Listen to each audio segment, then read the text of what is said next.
Stories Philippines podcast.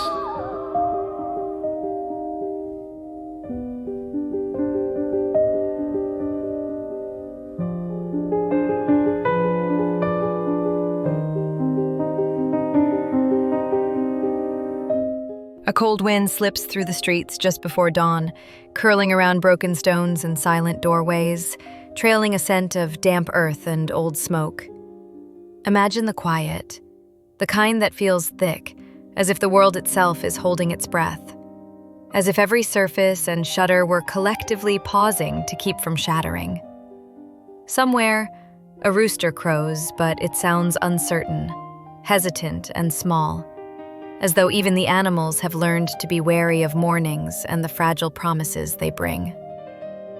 Fear, loss, and hope drift together in the air like motes of dust caught in a shaft of gray light. Impossible to separate, impossible to ignore. Some wounds, it seems, never close. Some stories refuse to fade, and instead throb at the edges of everyday life. In this final hour of the season, when the night is paling and the day has not yet decided to begin, one question lingers. What do we become when all that's left is to remember? Shadows lengthen in the places where grief has taken root, pooling in doorways, clinging to cracked walls and the hollowed frames of abandoned homes. There are names we whisper only in memory, syllables carried on the backs of sighs, and faces we recall in dreams that resolve into mosaics of the lost. The land itself seems wounded, bearing scars left by disaster and neglect, by hands both human and unseen, stitched with errant roads and houses leaning at awkward angles against the sky. Every year, it seems, another tragedy.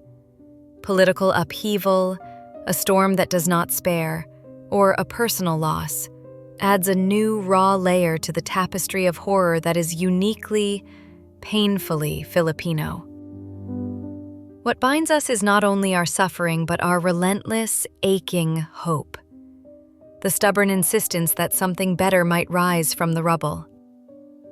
Tonight's story will follow those who survived when the world seemed determined to erase them. Those who learned to carry grief like a lamp and light the path forward anyway. The cycle of hope and catastrophe is our inheritance, passed down in fragmented recollections and stubborn rituals. And its lessons are written in blood and rain, in the way we mend and in the way we remember. This episode will explore horrors both human and supernatural, and may touch on themes and scenes that many will find deeply distressing. Please listen with care, and know that these stories are shared with immense respect for those who lived them. I am Jessica, and you are listening to Stories Philippines podcast. This is Season 5, Episode 12, our season finale, The Whispering of the Fallen, The Return to the Light.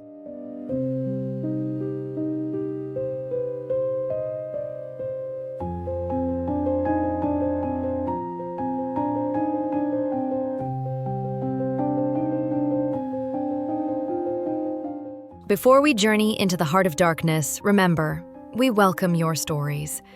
Send them to our email. Find show notes and ways to support us in the description. Unlock exclusive content on Patreon, and follow us on social media for a daily dose of folklore. Close your eyes and recall the year 2006. The world felt heavy with the accumulated weight of lost trust and frayed certainties.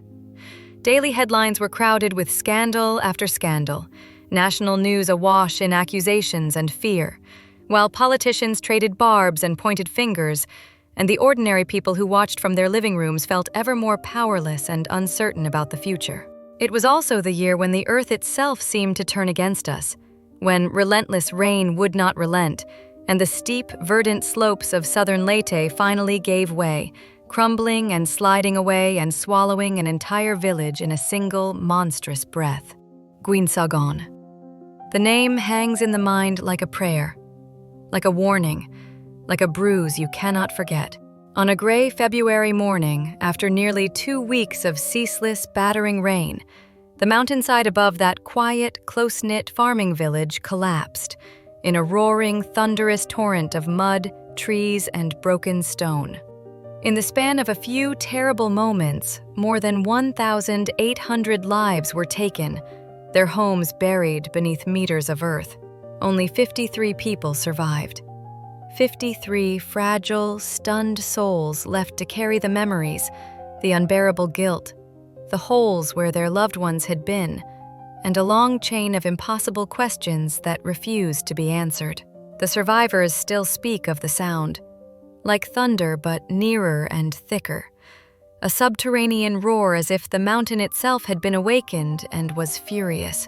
Some remember the ground moving beneath their feet, an odd, oceanic motion that made houses shudder and walls ripple.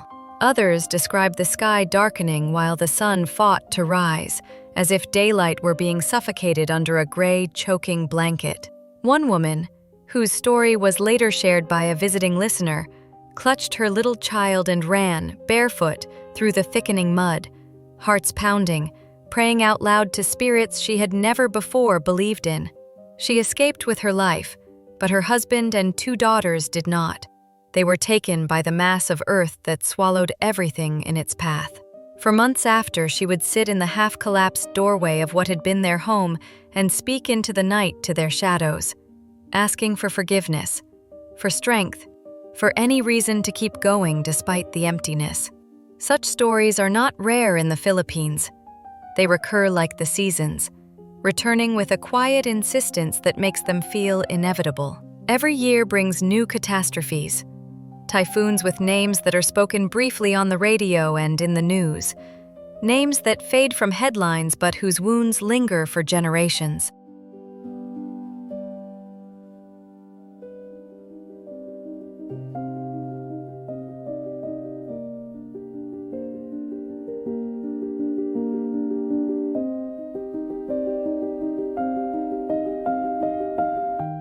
Floods arrive with sudden, drowning force and sweep away not only houses, but the small accumulations of a life.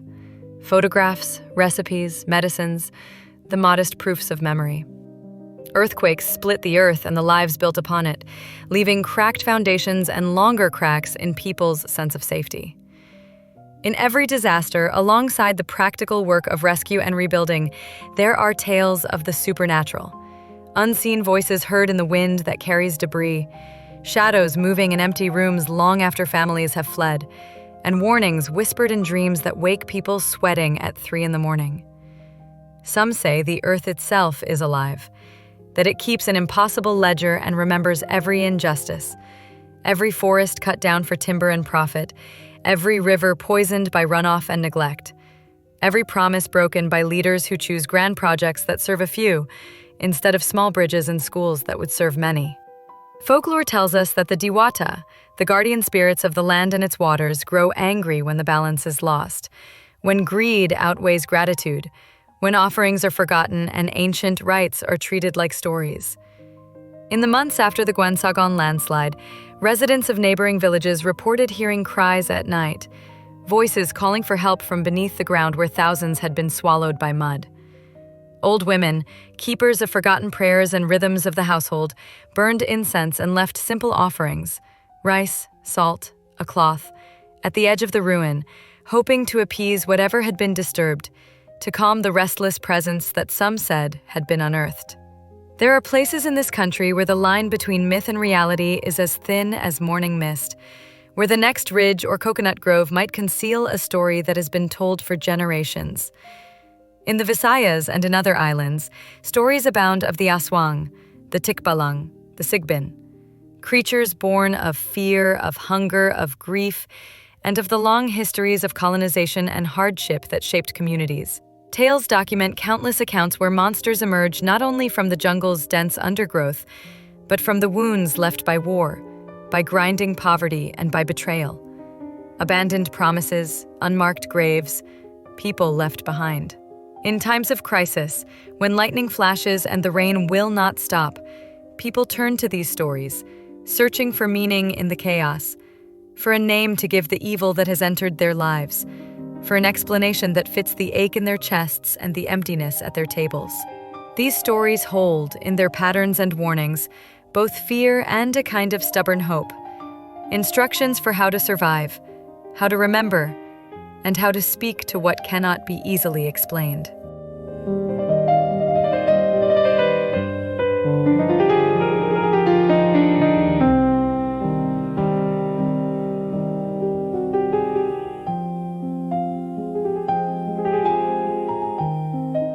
But horror here is not only a thing of legend, it is woven into the fabric of daily existence, threaded through ordinary routines and small conversations until it becomes as familiar as the morning light.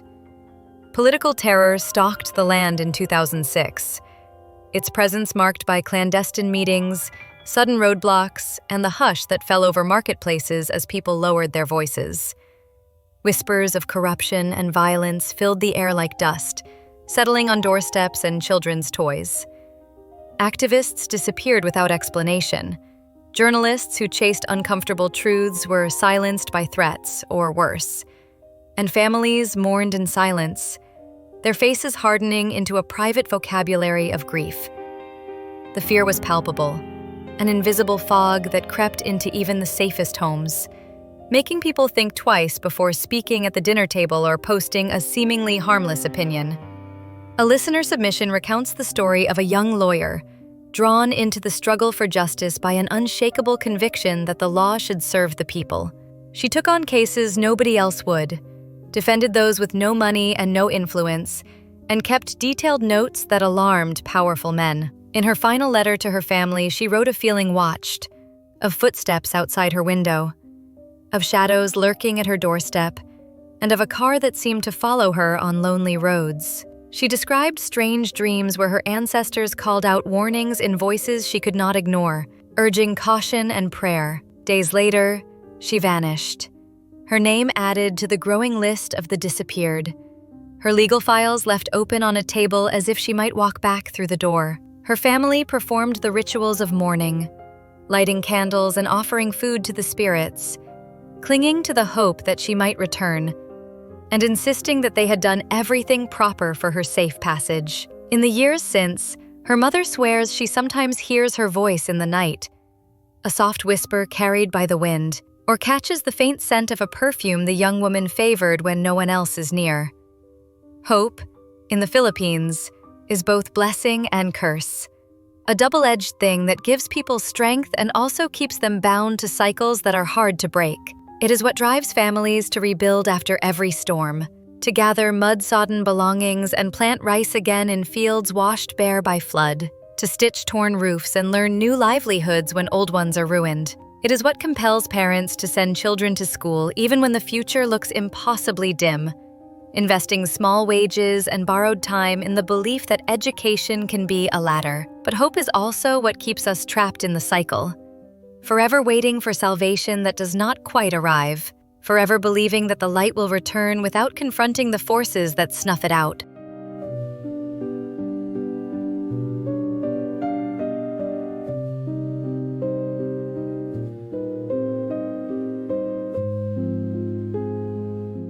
There is a belief, old as the mountains and passed down around hearth fires, that every soul lost to disaster or violence lingers for a time, unable to move on until properly remembered. The living are tasked with remembering, with telling the stories aloud so the vanished are not erased, with lighting candles so the dead can find their way home. In some places, the Babaylan, folk healers, spiritual guides, and keepers of communal memory lead rituals to call the spirits back, weaving together prayers, chants, and the sweet, acrid smoke of burning leaves and herbs. These ceremonies are elaborate and intimate. Incense and mangrove smoke spiral up into the night. Elders chant genealogies. Offerings of rice, fruit, and betel are arranged with care. These rites are meant to heal not only the dead, but the living as well. binding communities together in shared grief and hope, reaffirming ties that violence and calamity try to sever. Through these acts of remembrance, people search for meaning and consolation, for a sense that, even in the bleakest moments, there remains a place for tenderness and care. The cycle of hope and catastrophe is not unique to the Philippines, but here it feels especially cruel and relentless. Perhaps it is the geography, the scattered islands forever at the mercy of the sea and the sky, buffeted by typhoons, earthquakes, and swelling tides that test the limits of human resilience. Perhaps it is history, a long, complicated litany of colonization, revolution, and betrayal, of promises broken and dreams deferred across generations. Or perhaps it is simply the nature of being human, to rise, to fall, and to rise again, carrying the memory of each fall into the attempt to stand once more. One story, shared by a survivor of the Guinsagon tragedy, captures this cycle perfectly and painfully. He remembers digging through the cold, viscous mud with his bare hands, fingers numb and raw, searching desperately for his mother's body amid the ruin. When he finally found her, he sat beside her for hours, cradling what remained, singing the lullabies she had sung to him as a child, words trembling in the night air. He says he does not know why he survived when so many did not, why fate singled him out to bear witness, but he believes it is his duty to remember, to bear witness, to tell the story so that others will not forget, and so that the dead may be honored by those who live. Filipino folklore is filled with tales of the undying, spirits who linger in the corners of memory, monsters who return when least expected, curses that outlast generations and weave themselves into family histories. These stories serve as vivid reminders that the past is never truly gone, that the dead walk beside us in the hush of dawn and the hush of night, whispering their warnings and their hopes, insisting that their lessons be heard by those who remain.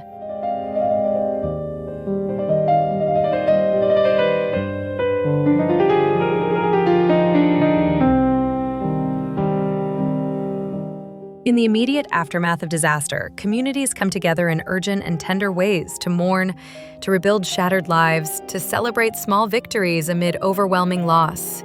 There are festivals to honor the dead, processions lined with candles and flowers, and songs sung softly in the darkness to call the light back into the world.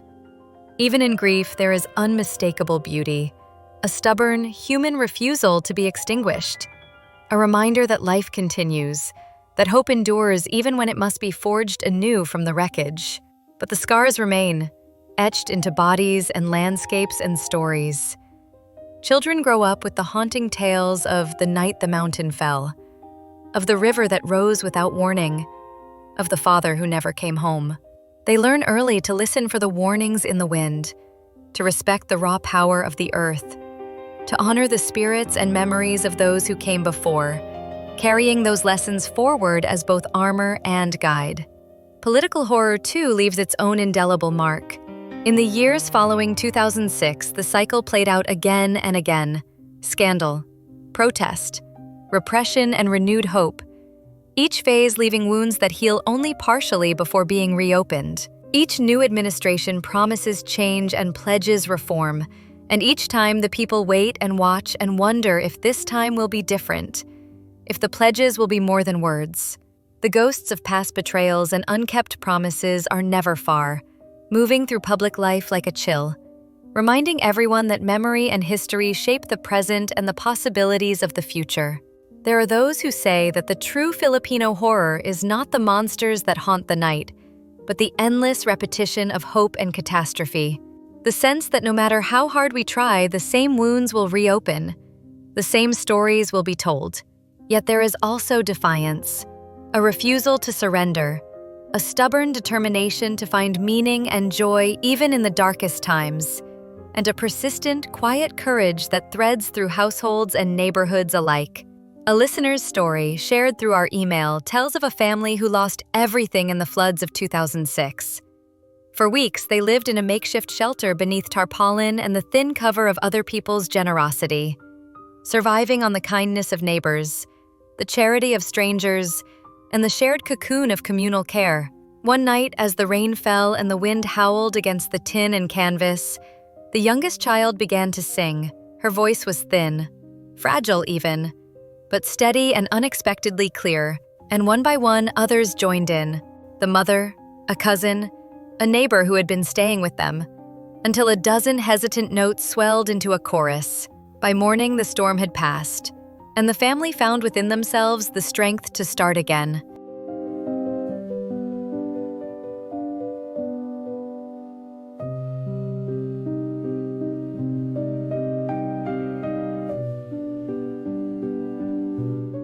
The song became a ritual, a small daily ceremony, a way to keep the darkness at bay and to remind themselves that they would not be broken by a single season of sorrow. Modern investigators have tried to explain these cycles, pointing to climate change, to government failure, to the deep psychological scars left by centuries of colonization and recurrent trauma, to economic systems that leave the vulnerable exposed. They chart patterns, publish reports, and propose policies aimed at prevention and relief. But for those who live through it, explanations often matter less than survival. What matters is the story, the memory of what was lost and what was saved, the practical acts of mutual aid, and above all, the hope that refuses to die. Everyday rituals, small kindnesses, and acts of remembrance become the scaffolding that holds people upright. There is a saying, "Each time you light a candle for the dead, you bring a little more light into the world." In towns and villages across the islands, people gather each year, beneath church eaves, beside seaside shrines, and in quiet barangay halls to remember the fallen, to share stories that stitch together generations, to pray for peace and for strength. These rituals are acts of resistance, of resilience, of love, deliberate refusals to let grief become erasure, choices to honor loss with communal memory. In those circles, the past is acknowledged and the future is gently imagined, and the simple flame of a candle becomes a small, stubborn promise that light will return. As this season of our podcast draws to a close, we take a long, thoughtful look back on the many horrors and challenges we have faced together. The pervasive political fear that has shadowed communities, the escalating environmental destruction that has reshaped lives and landscapes, and the deep, intimate personal grief that has touched so many of our listeners and guests. We honor those who survived, those who carried the heavy burden of memory, and those who, despite everything, found ways to return to the light. Their stories remind us that even in the darkest times, hope endures and resilience can take root. If you have your own story of survival, of loss, of hope, I invite you warmly to share it with us. Send your story or testimony to our email at storiesphpodcast@gmail.com. Explore our show notes for more ways to connect, to engage with our team, and to support the work we do. Exclusive content, behind-the-scenes interviews, and extended conversations await you on Patreon. And for daily folklore, reflections, and reminders of resilience, join our growing community on social media. As we move forward, let us remember this essential truth. The cycle is not unbreakable. Each small act of kindness, each story we share with one another, and each candle we light in memory and in solidarity is a step toward healing. These gestures honor the fallen, comfort the grieving, and guide the living back home. Community and compassion matter more than ever. This episode marks the conclusion of Season 5 of Stories Philippines podcast. A season shaped by shadows and light, by whispers and courage, by moments that unsettled us and moments that made us lean closer to one another. Over the past season, we have carried stories of horror, hope, and humanity across islands and neighborhoods, listening to voices that remind us how fragile and how resilient we are. Thank you for being with us through every twist and turn, every long night, and every dawn that followed. So I leave you with these questions to carry with you. What light will you carry into the darkness? What story will you tell when the cycle comes for you? And how will you help others find their way through? Think of the small choices you can make. An offered ear, a shared memory, a gentle presence, and how those choices ripple outward. The smallest candle can hold back much of the dark. Even the darkest night will end and the sun will rise. We are deeply grateful for your continued support through Season 5. Your listens, messages, shares, and generosity keep this podcast alive. If these stories moved you, please consider supporting the show financially or in other ways. Details are available in the show notes. Revisit past episodes for more tales that explore the eerie, the inspiring, and the deeply human. Share the podcast with friends, family, and anyone who might find comfort or insight in these stories. Thank you for journeying with us this season. We'll see you again when Season 6 begins, with new chapters, new voices, and new stories to hold up the light. Until then, take care, hold each other close, and keep telling the stories that matter. Goodbye, and thank you for your continued support.